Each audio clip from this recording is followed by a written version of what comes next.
How's it going? Today's video is how to pump lugworm 101 and get it done. Today I'm going to talk about how the worms live, what way weather affects them, and the best way to extract them from the ground.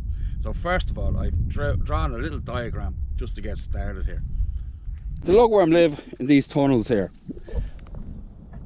and they have gills, so they have to be below the water at all times. So when you're pumping lugworm, sometimes you'll find it easy to get them and sometimes you'll find it hard to get them, and it's because the water level is either high or it's low.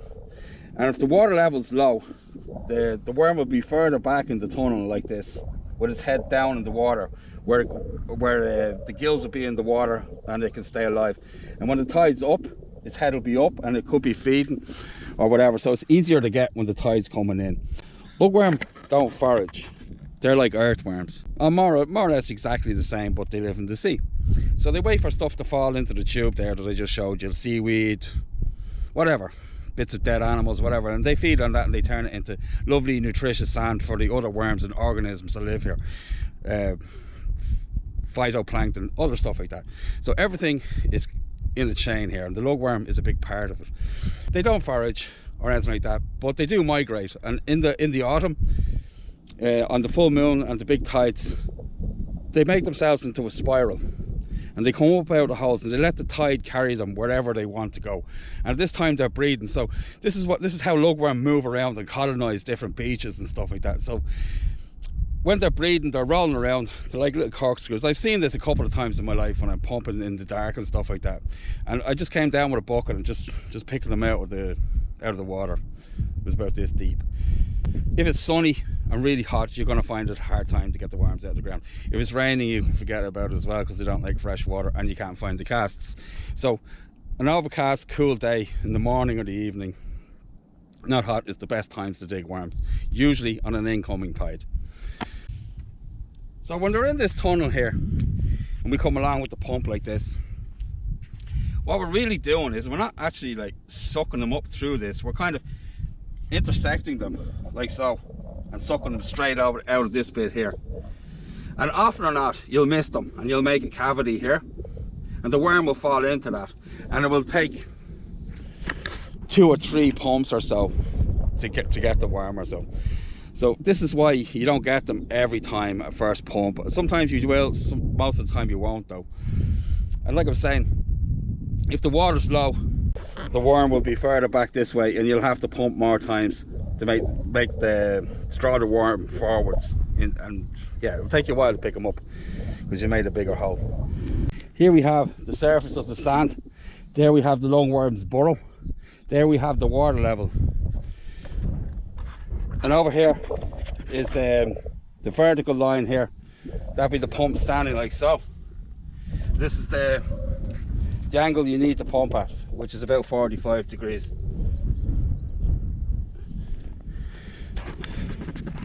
Once you got that sorted, you'll be grand. So on to the pumping. So step 1, you have to set up your pump. To do this, you'll need a spanner and your lubricant of some type. So first of all, we start with this nut up the top there. You put the pump on your foot so you don't get your handle all messed up, and then you just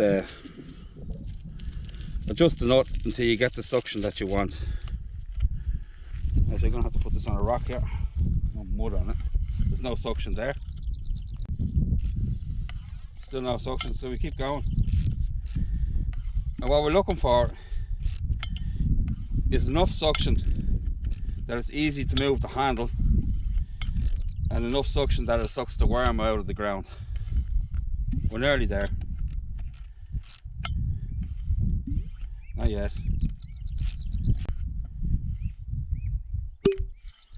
It's a little bit too much, so I'm going to back it off just a little bit.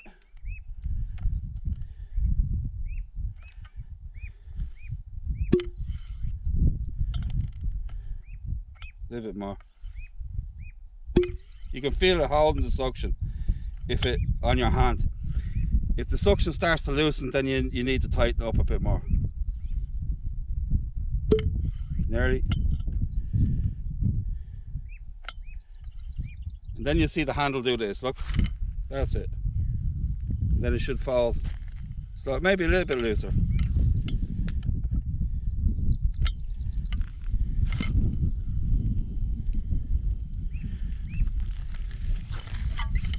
Still a little bit too tight, just a little bit.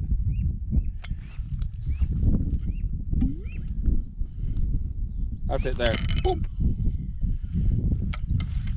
So now you take your oil. You don't need much.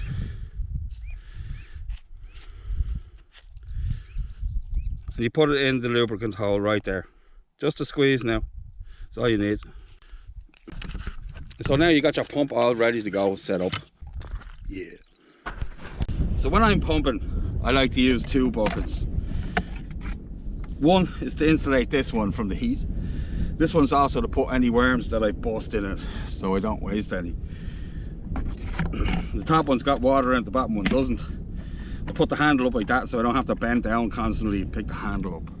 When I'm pumping lugworm, I pump from 3 to 4 times and that's it. And if I don't get any luft, then I move on. So the first one is about 6 centimeters in, and the second one's a little bit deeper, 10 centimeters, and so on, until you get to the 4th pump or so. And if you haven't got the worm, then you move on. And as I said in my last video, these pumps, they come with a butterfly nut at the end there. You have to change that because when you push it into the sand, it constantly changes the suction on the end of your pump. And when you eventually do find the worm, it changes and then you're back to square one again. So you have to use like a spanner like this and just adjust them slightly like that every now and again until you get the desired suction that you need. So we'll find a worm. So I got a few lined up here. I've adjusted the pump. We're going to start pumping. Like I said, in the beginning, just a shallow one. Second one a little bit deeper. Third one a little bit deeper. Fourth one a little bit deeper. Nothing. A little bit deeper. A little bit deeper again. No worm. So we'll try this one here instead. Same thing again. Yeah, I think we might have this one. There you go. And that's how I do it. So I'll get the sand into the bucket. So there's 2 here. There's a small one there and a big one here. So we'll try this guy here. Yeah, it's a good noise that. You must have heard that one.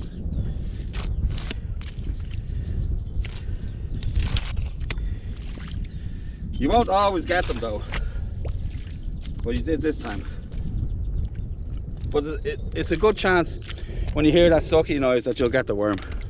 So I'm going to see if we can get the sound of the pump making that noise. Have a go with this one. See if we can get the sucky noise. There you go. Had to have heard that one. There you go, second pump. There's the worm there. Yeah.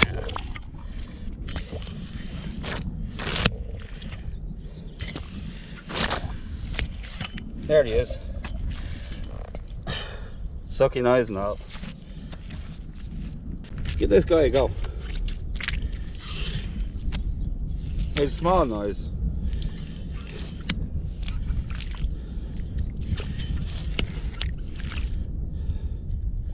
And there we got him.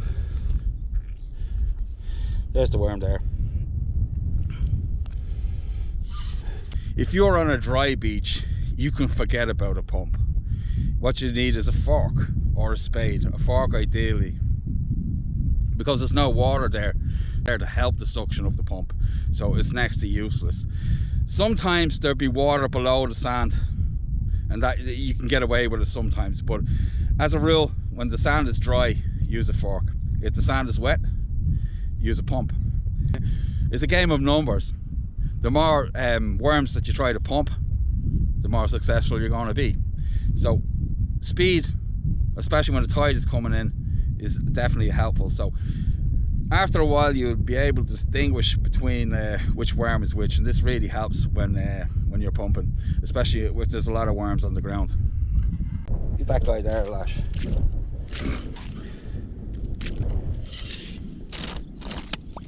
It's a good noise.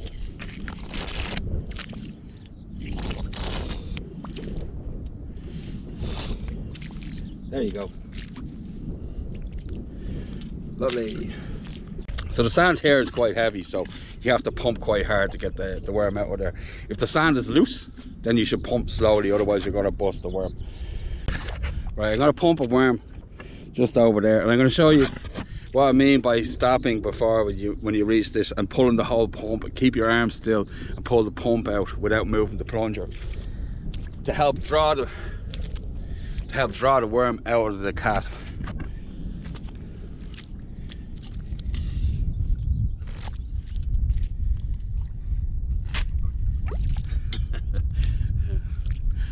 Of course, not that one. Cameras. That's all you need to ruin the day. I'm gonna try this one over here. See if I can show you this as well. This one here, that belongs to that one there.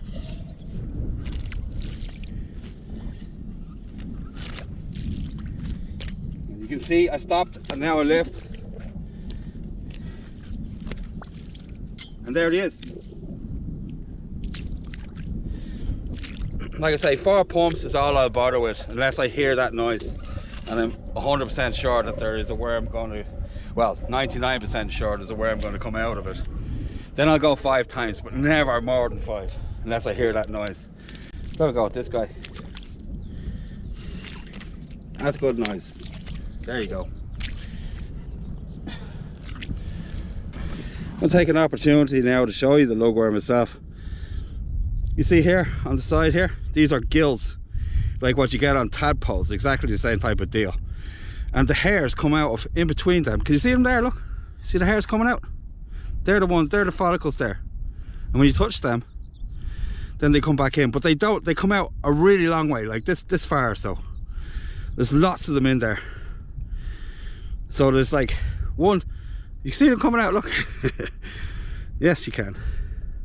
Little tiny little hairs. They're not sharp or anything like that. But the first time I saw them fully extended, a bucket of 80 of them, that putting my hand in there was a bit daunting. I was only 14 or so. So yeah, and as soon as I put my hand in, it was like dense candy floss in a way, but really straight. And as soon as I put my hand in, they all disappeared in the blink of an eye. It was quite a night. It was quite a night. You know, you just keep moving up the beach until you find the sand that's good. And when it's bad, just keep going. And when it's good, hang around there a bit. Simple as that. There's no magic to it.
Can't leave them like that for too long because they will dig back into the sand, obviously. But a minute or so you'll be grand. So I think you've got the gist of it now. It's a lot less effort than digging if you can get the ground to do it. It will work on most ground, as long as there's not too many stones and it's wet enough, it will work, no doubt. You just need the technique, and that I've already explained to you. The last thing to do is to rinse the worms out. So I got a few dead ones in the bottom in there. We'll throw them in the sand for now. 2 to be exact. Then I'm just going to get these boys, I'm going to give them a good rinsing.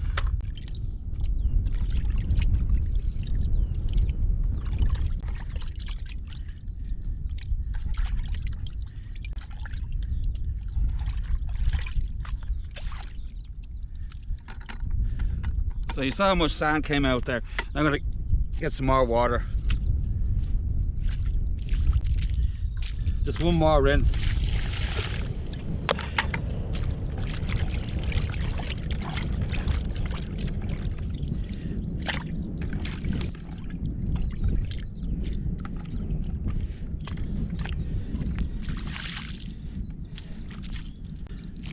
And that's it. Now I'm going to leave these in here for about an hour or so in a cool dark place in my cellar for the sand to purge from the worms, so they're easier to get them to hook and to process them. I'm going to freeze most of these, salt them and freeze them, so I always have bait for future trips. It's about 30k from where I live, and this is the only place where the tide goes out around here, so I have to make the most of it. Rinse them boys off. So that's it. So I hope there's some help to people out there who are starting to pump lugworm themselves. Help us sort out some of the variables involved in this. So I'm Billy, this is Billy pumping lugworm. And remember, I'll see you on the beach. Bye.